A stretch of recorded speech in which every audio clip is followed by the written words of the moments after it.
We are fortunate this evening to have an outstanding speaker for you. Katrina Pierson is the senior advisor to Trump 2020, which is the re-election campaign for President Trump. Absolutely.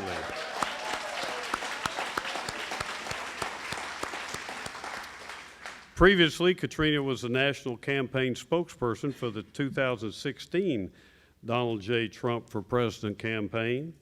She's a former board member of the Dallas Tea Party. As I mentioned earlier, she's a founder of the Garland Tea Party. She ran for Congress in CD 32. The room's full of CD 32 people. She's owner of Pierson Consulting Group. She's a well-known political analyst and frequent guest on Fox News and virtually all other cable news networks. Last week, every time I turned on the television, Katrina was on it. Katrina's background is in the healthcare industry. She holds a bachelor's degree in biology from UT Dallas and currently resides in Dallas and Washington, D.C. Please welcome Katrina Pierson.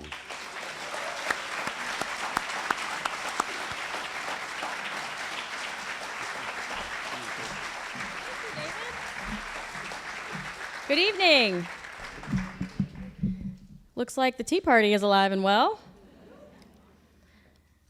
It's like I stepped into a time warp here. I see lots of Tea Party leaders, and there's Barb, and let's see, there's Pauline, and Pastor Broden gave our prayer, and Bill Whitehill's still on the ballot. So it's there you are. So it's kind of refreshing. You know, I'm delighted to be here this evening with you because there are no words to describe how refreshing it is to see so many familiar faces and to be around so many friends. So tonight I'd like to share just a few stories with you from this journey. As David mentioned, there's quite some history here in Texas. And I was so excited when David reached out and invited me to come home. And it's truly a blessing because even though it sounds so simple to come home, it's really much more complicated than that. When you spend as much time as I have in the swamp, coming home is really more like going to rehab. You get to relax and rest and recuperate and reconnect to what's really important. Because in Washington, D.C., a simple hello is really a greeting in disguise. It's more of a pretext to the next manipulative person that's trying to get you to do something that you need for them, and you actually fear saying hello in return because you might be making a deal with the devil. But as of 2016, Washington, D.C.'s had a few angels that have entered that place, and so one of the stories I'd like to share with you, I actually just stumbled upon about 2 weeks ago. And it's from an African preacher in Zimbabwe. And I really resonated with this because it was something that I felt truly early on in the 2016 cycle, and it really moved my spirit, and so I felt like sharing it with you today. And his vision went something like this. He saw himself in the desert, and he could see two people at a distance. And one of them was President Trump. The other was a woman. And he could see that this woman's behavior was irrational, confrontational. And she was shouting all kinds of profanities at President Trump. And he says, but President Trump was just standing there looking at her calmly. And suddenly, he sees President Trump bend down, pick up a handful of sand, and he raised his hand up, opened it, and blew the sand in the woman's face, blinding her. So as he proceeds to discuss his interpretation to his African congregation, he says, God's ways are not always your ways. He says, you may not want what God wants. But God does not rule based on your opinion. And he will still be God whether you like him or not, or whether you agree with him or not. And in summary, he sends a message to America. He says, America, your president is the president, but there is a spirit that has risen against him and your nation.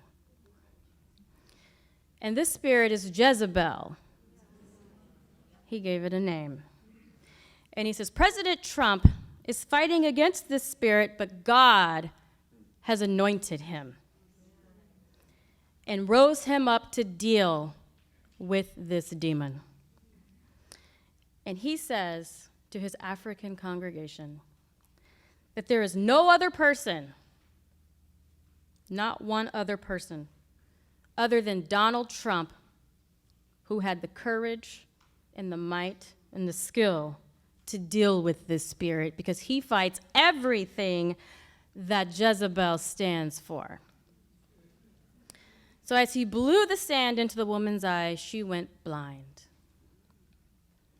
And then he says, Americans should be happy, and they should pray for their president and their country, because we are under a spiritual attack. And if anyone had been chosen other than Donald Trump in 2016, he predicted that by today our nation would have fallen. And that really resonated with me, because I didn't have some vision at all in 2016, but I was around, as you know. But I did feel a calling in January 2015 when I encouraged Donald Trump, the businessman, to run for president of the United States. And he'll tell you himself that I was the first to predict this victory. But at this time, his candidacy was just a rumor. I mean, we've all heard it, 2012, Trump's gonna run for president, and it's just a rumor. But there was something in me that said this was not a rumor this time, and I had not met him before.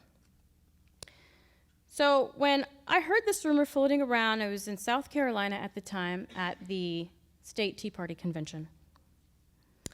And I walked up to him and I said, Mr. Trump, I heard you're thinking about running for president again. And he takes a deep breath and he says, well, yeah, I don't know, I'm thinking about it. And I said, oh no, Mr. Trump, you have to run. You're the only one that can win. And he says, you think so? I said, oh, Mr. Trump, I know so.